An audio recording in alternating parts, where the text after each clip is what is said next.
Assalamualaikum warahmatullahi wabarakatuh. Waalaikumsalam. Kabar baik Pak Din? Alhamdulillah.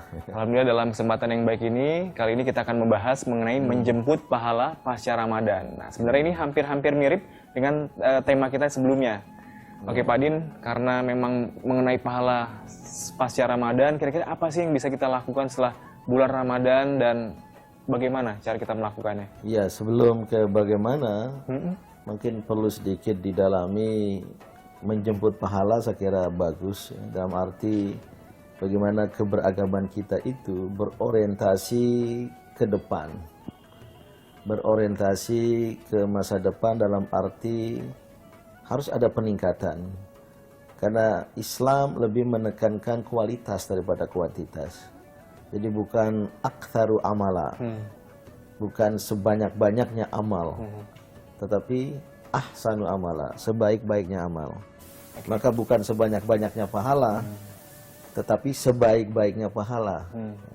Nah, kalau sebaik-baiknya pahala, maka pahala ini bahasa Sanskerta, yang kalau bahasa Islamnya kan ajrun, thawab, ya, atau jaza, yaitu balasan yang datang dari Allah yang bersifat immaterial. Kalau bahasa Arab ujroh, itu juga balasan tapi bersifat material. Seperti seseorang yang bekerja akhirnya dapat ujroh. Akar katanya alif, jim, ro. Nah, ajrun juga akar katanya sama, alif, jim, ro. Cuma penyebutannya ajrun. Bedanya dengan ujroh, yang ujroh itu immaterial, gaji, honor, fee, balasan manusiawi.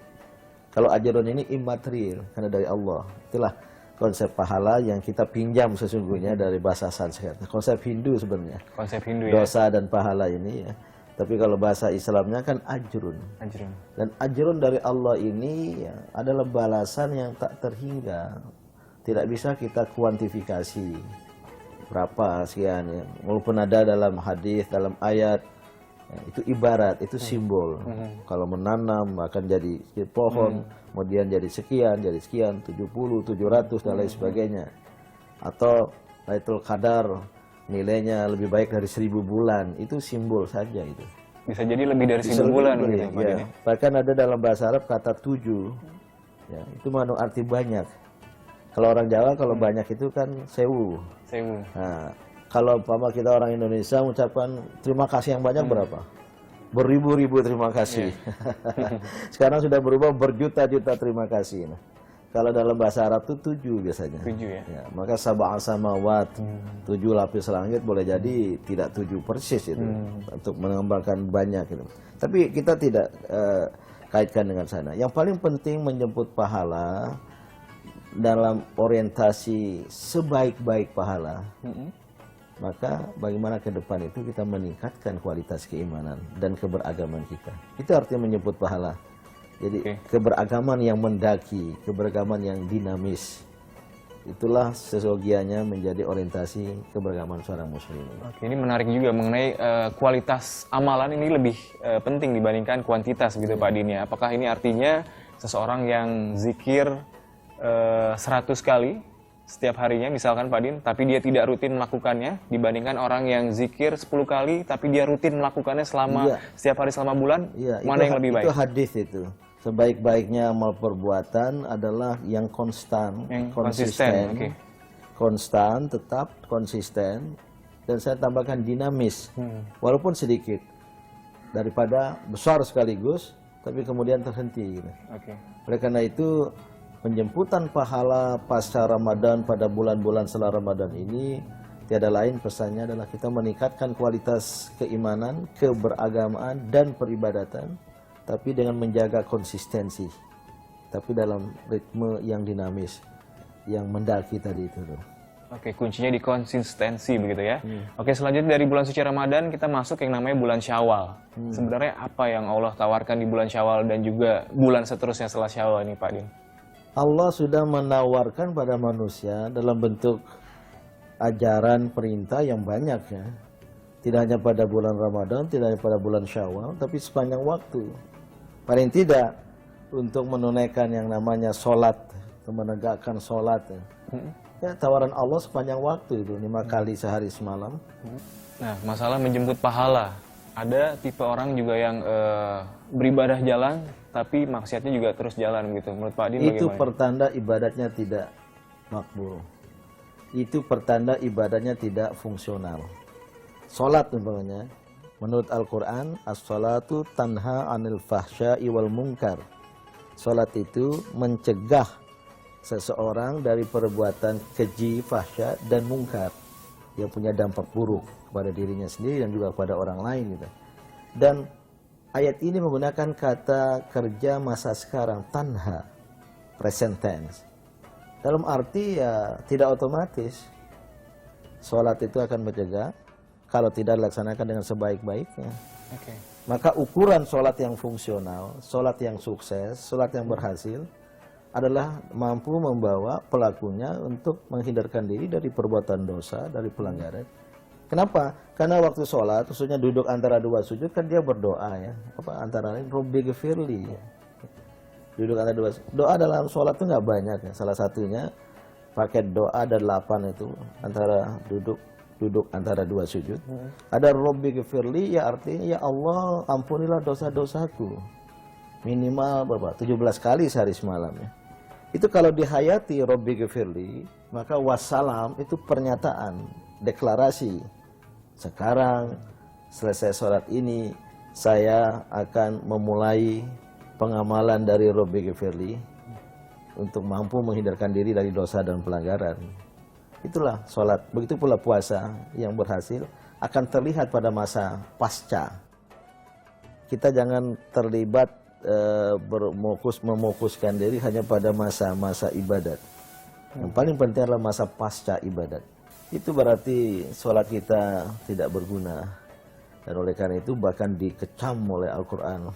Masuk neraka orang-orang seperti itu.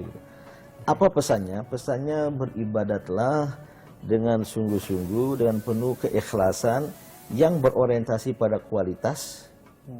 Dan kualitas itu tiada lain adalah mengkristalkan nilai-nilai akhlak dalam diri. Maka iman, Islam, akhlak. Akidah, ibadah, akhlak. Artinya apa? Ibadah itu harus bermuara pada akhlak. Kalau kita tidak bisa mengkristalkan nilai-nilai akhlak mulia dalam diri kita, itu pertanda ibadah itu tidak berhasil.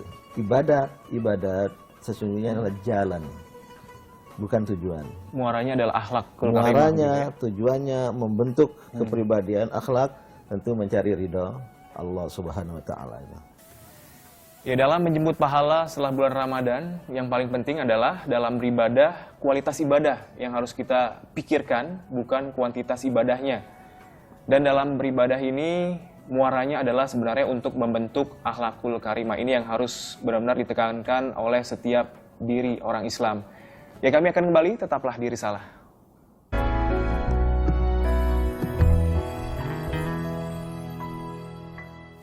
Masih di Risalah, masih bersama dengan Profesor Dr. Kiai Haji Din Syamsuddin selaku Ketua Dewan Pertimbangan Majelis Ulama Indonesia.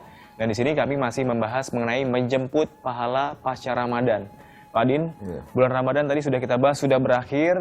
Kira-kira apa nih yang menjadi motivasi dari setiap muslim untuk terus beribadah selain di bulan Ramadan? Karena kita tahu kan bulan Ramadan ini obral-obralnya pahala di bulan ini, begitu Pak Din? Motivasi itu sama dengan apa yang disebut oleh Islam sebagai niat. Walaupun niat jauh lebih kuat dari motivasi. Nah, niat menjadi dasar dari kehidupan, dari peribadatan kepada Allah Subhanahu wa taala. Hadis yang sering kita ungkapkan, innamal a'malu binniyat. Sesungguhnya perbuatan itu sangat tergantung pada niatnya. Nah, niat kita tidak lain adalah beribadat kepada Allah. Mukhlishina lahuddin, ikhlas di dalam beribadat kepadanya gitu. Nah, kalau niat kita beribadah dan kita kuatkan niat ini, maka semua perintah ibadat itu menjadi mudah. Salat tidak akan kita bayangkan, rasakan sebagai kewajiban. Tapi lebih sebagai keperluan. Bukan sebagai kefarduan, tapi sebagai keperluan. Ini dua kata. Bahasa Arab fardu itu wajib. Kata perlu dalam bahasa berasal dari kata bahasa Arab fardu, walaupun kemudian berubah arti menjadi tidak wajib. hanya penting gitu ya. Jadi harus kita rasakan sebagai sesuatu kewajiban ya. Tapi setelah itu wah Allah Subhanahu wa taala memerintahkan kita untuk melaksanakan ibadat tertentu ini pasti ada hikmahnya. Pasti ada manfaatnya. Dan manfaatnya bukan untuk Allah, untuk manusia.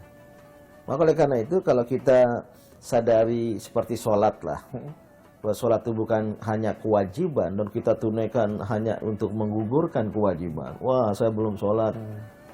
Rasanya nggak enak tidur malam belum sholat isya. Itu mendingan. Betul. Daripada orang yang tidak punya perasaan apapun belum sholat langsung tidur saja. Masih bagus. Tapi jangan berhenti di situ. Tapi wah ternyata saya belum bermunajat, belum mendekatkan diri pada Allah, belum menjemput pahala, dan belum meraih berkahnya. Maka saya harus tunaikan dulu, saya harus tegakkan dulu. Dan ini adalah sebuah proses pelatihan agar saya dapat menghiasi diri dengan akhlakul karimah dan akhlak mulia dalam kehidupan saya sehari-hari pasca sholat itu. Jadi motivasi dalam menghadapi masa pasca Ramadan ini adalah bagaimana umat Islam, kaum beriman berniat, bertekad pasca Ramadan adalah sebuah fase waktu untuk menyata laksanakan, menjelmakan nilai-nilai Ramadan dan bila perlu ditingkatkan hingga Ramadan yang akan datang.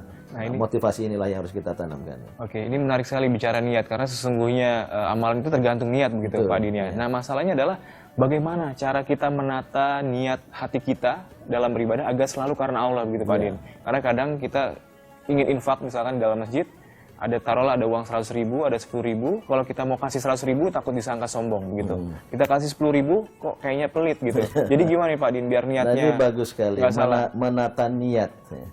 Karena niat itu hati kan, dan hati ini qalb itu bolak-balik. Ada sisi ini, ada sisi itu, dan dia bisa berubah. Maka kita berdoa ya muqallibal qulub. Ya tsabbit qalbi ala iman dan seterusnya itu. Artinya apa? Harus ada kemampuan yang didasari oleh keinginan kuat pula, kemauan yang kuat pula untuk menempatkan hati kita ini pada jalur kebenaran dan kebaikan. Berarti itu harus siap untuk menghadapi ujian dan cobaan. Sebab ujian dan cobaan yang namanya syaitan itu ada di sekeliling kita dan diciptakan dan mendeklarasikan diri untuk menggoda kita kan. Maka oleh karena itu niat itu sebenarnya berdimensi ganda. Satu dimensi jelas niat itu milik pemiliknya yaitu manusia. Dimensi ganda yang dimaksudkan itu harus ada diarahkan kepada Allah. Dan yang kedua, diarahkan pada diri untuk mampu menahan godaan, ujian dan cobaan. Maka kita juga dianjurkan berdoa, Allahumma inni ala dzikrika wa syukrika wa husni ibadatik. Untuk beribadat pun kita minta tolong pada Allah, ya Allah, bantulah aku, tolonglah aku, sehingga aku bisa beribadat, berzikir kepadamu dengan sebaik-baiknya. Ada juga ulama yang mengajarkan sebelum sholat, mohon ampun pada Allah. Mohon perlindungan pada Allah dari segala godaan syaitan ya. Maka dari sebelum sholat. Dan ini bukan bagian dari sholat. Ini belum masuk sholat. Hanya sekedar cara aja. Karena begitu Allahu Akbar itu, total nyelinap itu. Allah nyelinap lagi luar biasa tuh. Apa namanya? Godaan syaitan itu. Dari segala arah ya. Berlindunglah kepada Allah. Billahi minasyaitonirrajim. Walaupun itu belum bagian dari sholat itu sendiri. Nah, apa namanya? Menata hati, menata niat ini memang tidak mudah. Maka tetaplah pada komitmen, keimanan, ketakwaan, peribadatan. Itulah yang kita doakan pada setiap sholat. Selain niat juga jangan lupa untuk ikhlas begitu ya. Oke, selanjutnya masih terkait dengan ibadah. Bulan Syawal sudah, bulan suci Ramadan sudah, lalu masuk ke bulan Zulhijjah. Apa yang Allah tawarkan di bulan ini, Pak Din? Tadi sudah saya jawab, sebenarnya penawaran Allah itu global, umum. Tidak ada yang secara khusus, kecuali memang ada ibadat-ibadat yang dikaitkan dengan bulan khusus, seperti ibadah Ramadan dengan bulan Ramadan, bulan Syawal, ya ada sunnah puasa, sunnah Syawal, Dzulqa'dah, Dzulhijjah, ada haji dan lain sebagainya ya. Kalau saya ingin menganjurkan jangan terlalu kita berorientasi kepada bonus waktu, ya. Jangan kita terkait dengan waktu yang ada bonus di situ, ya. Karena itu akan membuat kita hanya mencari sesuatu yang bersifat spesifik pada bulan-bulan tertentu itu. Yakinilah bahwa sepanjang bulan itu ada tawaran-tawaran Allah yang terbuka, ya. Dan itu yang harus Sholat diambil semuanya, wajib, ya. sholat sunat, ya, puasa sunat, ibadat-ibadat lain itu terbuka semua. Maka laluilah, isilah hari-hari, ya, bulan-bulan secara semestinya, sepenuhnya, terutama dengan orientasi pada kualitas tadi. Oke, baik, terima kasih, menarik sekali Pak Din. Kita lanjutkan lagi setelah jeda ini. Ya, kalau kita bicara amalan ibadah, ternyata yang paling penting dari suatu amalan atau ibadah adalah tergantung dari niatnya. Dan sehendaknya setelah bulan Ramadan ini, motivasi yang harus kita jadikan adalah bagaimana bisa meningkatkan ibadah kita setelah bulan Ramadan sampai bertemu dengan Ramadan selanjutnya. Ya, kami akan segera kembali, tetaplah di Risalah.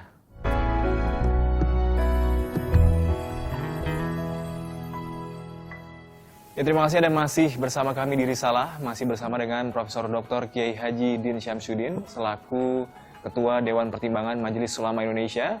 Dan kami di sini masih membahas mengenai menjemput pahala setelah bulan Ramadan. Dan Pak Din, ini menjemput pahalanya sudah. Lantas kemudian bagaimana nih kita Belum tentu dapat menjemput hikmahnya begitu, Pak Din? Iya, hikmah itu efek, ya. Hikmah kan artinya kebijaksanaan, wisdom, ya, bisa datang dari Allah dan bisa terpanturkan dari manusia. Manusia tentu dari Allah. Allah itu Al-Hakim, Al-Hakim, Al-Hakim yang maha bijaksana, yang mendatangkan atau menjadi sumber dari hikmah. Nah, hikmah ini bisa diraih, dirasakan, dan dipantulkan oleh manusia. Orang-orang yang menampilkan kearifan, kebijaksanaan, itu orang-orang yang penuh dengan hikmah, ya. Orang-orang yang jika menghadapi sesuatu persoalan, bahkan musibah sekalipun, mengambil hikmah. Ada unsur pelajaran juga di situ. Mengambil pelajaran dari apa yang dia peroleh itu. Nah, kalau menjemput pahala dikaitkan dengan hikmah, berarti antara lain kita dituntut untuk mampu mengambil pelajaran dari setiap peristiwa. Mengambil kearifan, kebijaksanaan dari setiap peribadatan. Artinya apa? Peribadatan-peribadatan yang kita lakukan, ya, termasuk pasca Ramadan ini itu, dan apalagi kelanjutan dari Ramadan sebagai bulan pelatihan itu, harus mampu menampilkan, mendorong dari kita untuk menampilkan kepribadian yang penuh dengan hikmah, kebijaksanaan.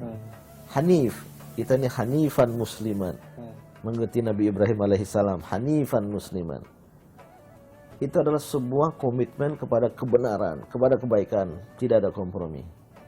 Kalau sudah menyangkut kebenaran, ya, terutama yang menyangkut keyakinan dan akidah, gitu. Asyhadu an la ilaha illallah wa asyhadu anna rasulullah. Tetapi kehanifan kita itu terbuka, dalam arti berlapang dada. Kalau ada orang lain jangan kita paksakan kehendaknya. Oh begini, begini, begitu, gitu. Ini yang melahirkan fundamentalisme, ekstremisme, main pokok dan akan melahirkan kecenderungan menyalahkan orang lain, mengkafirkan orang lain seolah-olah dirinya benar, gitu. Tidak. Al-Hanifiyatus Samha, kehanifan yang terbuka, gitu. Ini saya lihat sebagai salah satu manifestasi dari hikmah tadi itu. Oke, untuk hikmah sendiri apakah ada doa khusus gitu agar setiap muslim ini bisa diberikan hikmah dengan mudah begitu? Sebenarnya banyak ya doa-doa baik yang amalkan Rasulullah SAW sendiri, tentu juga berdasarkan dari Al-Quran, dari nabi-nabi Allah yang sebelumnya, ya, untuk kita mendapatkan hikmah, ya, dan kemudian bisa menampilkan hikmah kebijaksanaan itu pula, ya, ke dalam kehidupan kita sehari-hari. Antara lain tidak salah doa Nabi Ibrahim yang berbunyi Rabbi habli hukman wa alhiqni bis sholihin. Ya Allah, berikanlah aku hikmah, ya, hikmah kebijaksanaan, dan lanjutkanlah aku hidup setelahku ini dengan anak keturunanku yang soleh dan solehat tentunya. Ini doa Nabi Ibrahim yang dikenal sebagai seorang yang hanif tadi, ya. Yang hanifan musliman wa huwa awwalul muslimin. Dan Nabi Ibrahim itu adalah orang muslim yang pertama, ya, yang dikenal dalam sejarah, ya, sebagai bapak tauhid, ya. tapi masih berdoa, ya Allah berilah aku hikmah. Hukman memang, hukman dan hikmah kan sama gitu ya. Ya, tadi disebutkan doa Ibrahim ini sebagai salah satu cara mendapatkan hikmah bagi setiap umat muslim gitu. Nah, untuk cara lain ada nggak Pak Din selain berdoa seperti yang dilakukan oleh Nabi Ibrahim ini? Tentu ada cara-cara lain, tapi pada dasarnya cara itu dua aja. Usaha, doa, doa, usaha.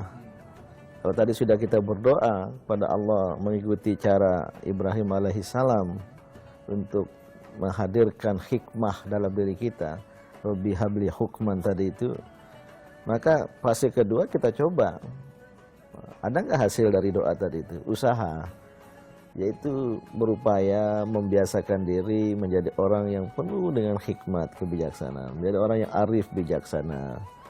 Dan ini juga salah satu makna dari Ramadan dan puasa itu mampu menahan diri.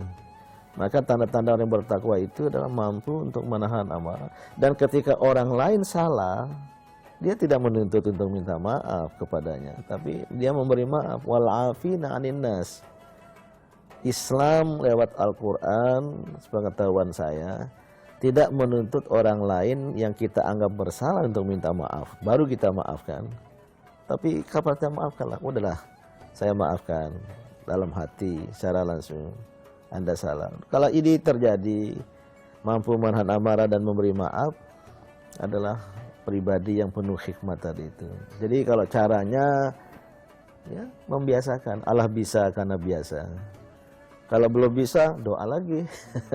Allahumma inni ala dzikrika wa syukrika wa husni ibadati. Ya Allah, bantulah aku untuk bisa beragama, berzikir dengan baik sebaik-baiknya. Rabbi habli hukman, hadirkanlah hikmat kebijaksanaan dalam diriku. Doa lagi kan. Coba lagi. Ya, selain menjemput pahala setelah bulan Ramadan, yang tidak kalah penting adalah bagaimana kita bisa mengambil hikmah dari setiap peribadahan yang kita lakukan. Cara untuk mendapatkan hikmah sendiri, seperti yang dijelaskan oleh Pak Adin tadi, sempat dibilang dengan cara berdoa. Lalu kemudian setelah berdoa, salah satunya dengan doa Nabi Ibrahim yang pernah beliau lakukan pada waktu itu. Lalu kemudian dengan usaha, doa, usaha, ora et labora. Jadi terus diulang, insya Allah kita akan mendapatkan hikmah dari setiap ibadah yang kita lakukan. Ya, semoga Allah Subhanahu wa Ta'ala terus memberikan hidayah demi hidayah bagi seluruh umatnya. Insya Allah kita akan bertemu lagi dalam episode selanjutnya dalam Risalah Informasi Islami Jiwa Muslimin Sejati. Wassalamualaikum warahmatullahi wabarakatuh.